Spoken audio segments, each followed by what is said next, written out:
Para la mayoría de la gente, incluso para muchos católicos que asisten cada domingo, la misa puede parecer un ritual lento, repetitivo y, seamos honestos, a veces aburrido. Pero, ¿y si te dijera que es la cosa más dramática y poderosa que sucede en el universo? ¿Y si en cada misa el cielo literalmente desciende a la tierra? Hola a todos y bienvenidos al primer episodio de nuestra nueva serie, Preguntas y Respuestas con un sacerdote. El objetivo de esta serie es abordar las preguntas más grandes y profundas de la fe católica, sin miedo y con claridad. Y para hacer eso, no podría tener a un mejor invitado. Hoy está con nosotros el Padre Daniel. Padre, bienvenido. Muchas gracias por invitarme. Estoy muy emocionado de estar aquí. Y tu introducción es perfecta, porque la misa es verdaderamente el tesoro mejor escondido de la Iglesia.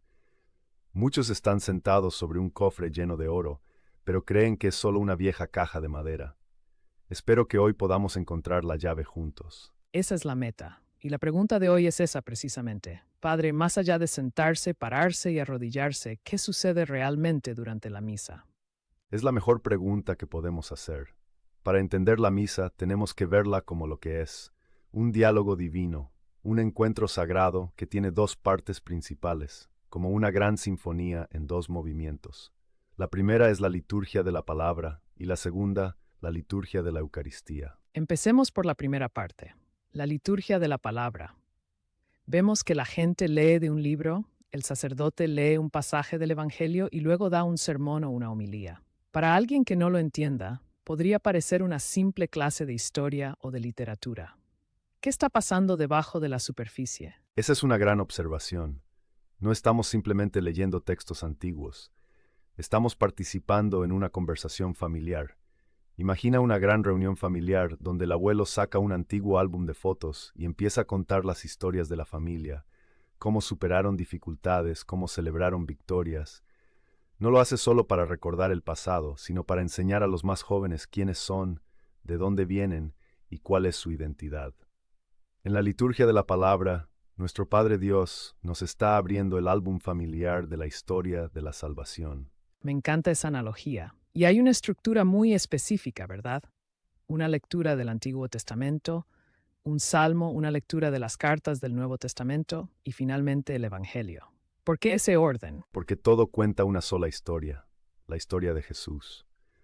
La lectura del Antiguo Testamento nos prepara el escenario, nos muestra las promesas de Dios, los símbolos y las profecías que anuncian a Cristo. Es como ver el tráiler de una película.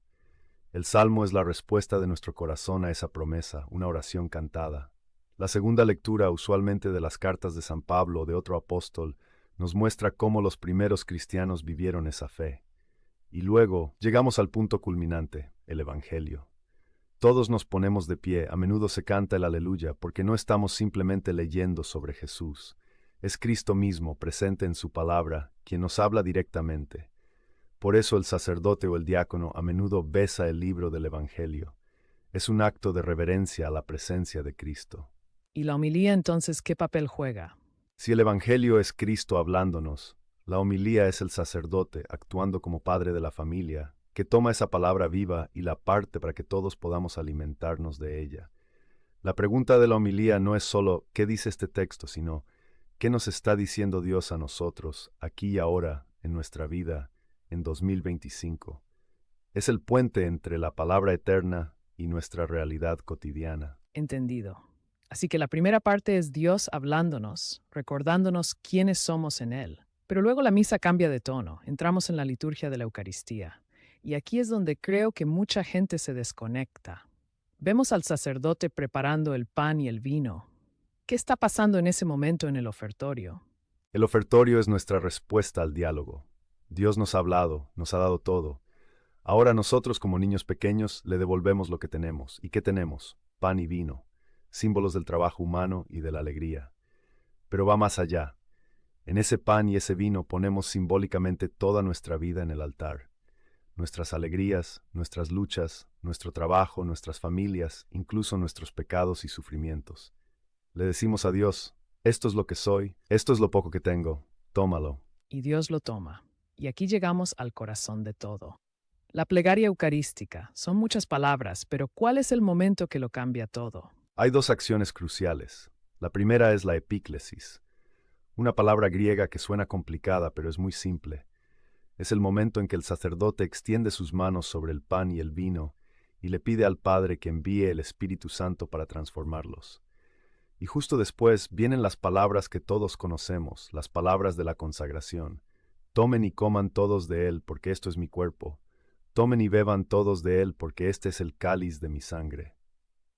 En ese instante, por el poder del Espíritu Santo y la palabra de Cristo pronunciada por el sacerdote, ocurre el milagro de la transubstanciación. Otra palabra grande. ¿Podría explicarla de forma sencilla? Claro, significa que las apariencias, lo que vemos, tocamos, saboreamos, siguen siendo de pan y vino. Pero la sustancia, la realidad fundamental de lo que son, ha cambiado por completo. Ya no es pan y ya no es vino, es literalmente el cuerpo, sangre, alma y divinidad de Jesucristo. No es un símbolo, es Él. Esto nos lleva a una pregunta clave, una objeción común. Muchos dicen, los católicos sacrifican a Jesús una y otra vez en cada misa. ¿Estamos repitiendo el sacrificio de la cruz? Esa es la pregunta del millón, y la respuesta es un rotundo no. Y aquí está el secreto más grande y glorioso de la misa. El sacrificio de Cristo en el Calvario hace 2000 años sucedió una sola vez en la historia y fue perfecto y suficiente. No se puede repetir ni mejorar. Pero y aquí está la clave. Ese evento histórico fue tan poderoso que trascendió el tiempo y el espacio. Es un sacrificio eterno. Lo que sucede en la misa no es una repetición, sino una representación. O sea, se hace presente de nuevo. Por el poder del Espíritu Santo, somos místicamente transportados al pie de la cruz en el Calvario.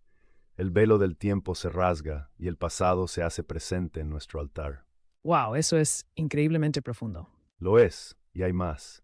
La misa no solo nos lleva al Calvario, nos lleva al cielo. El libro del Apocalipsis describe la liturgia celestial, donde los ángeles y los santos adoran eternamente al Cordero de Dios que fue inmolado. Esa es la misa. Cuando rezamos el Santo, Santo, Santo, estamos uniendo nuestras voces a las de los coros de ángeles.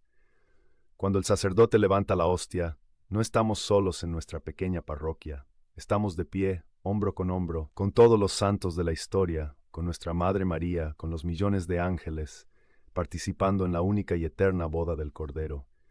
La misa es una ventana al cielo, es el cielo en la tierra. Entonces, después de este evento cósmico, llegamos al momento de la comunión. ¿Cuál es el significado de recibir la Eucaristía? Es la culminación de todo el diálogo. Nosotros le ofrecimos a Dios nuestro pequeño regalo de pan, vino y nuestras vidas. Dios tomó ese regalo, lo transformó en sí mismo, en el regalo más grande posible, y luego nos lo devuelve para que lo comamos. Es el acto de intimidad más profundo que se puede imaginar. Dios no quiere quedarse en el altar, quiere entrar en nosotros, unirse a nosotros, transformarnos desde adentro hacia afuera para hacernos más como Él. Es la comida del pacto de la nueva familia. Es Dios diciendo, yo soy tu aliento para el viaje. Padre, esto ha sido increíblemente revelador. Para resumir entonces, la misa es un viaje. Comienza con Dios hablándonos como un padre a su familia. Nosotros respondemos ofreciéndole nuestras vidas. Y Él toma esa ofrenda, nos transporta a su sacrificio eterno en el Calvario y al banquete del cielo, y finalmente se nos da a sí mismo como alimento. Lo has resumido perfectamente. La próxima vez que vayas a misa, no te preguntes qué vas a sacar de ella. Pregúntate a qué estás entrando. Estás entrando en el drama más grande del universo. Estás entrando en el cielo. Y si escuchas con atención, casi podrás oír el canto de los ángeles junto a ti, porque te aseguro, ellos están ahí. Padre Daniel, muchísimas gracias por abrirnos los ojos y el corazón a esta realidad tan profunda.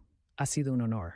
El honor ha sido mío. Gracias. Si esta conversación te ha impactado tanto como a mí, suscríbete y activa las notificaciones, porque en el próximo episodio de Preguntas y Respuestas con un sacerdote abordaremos otra gran pregunta.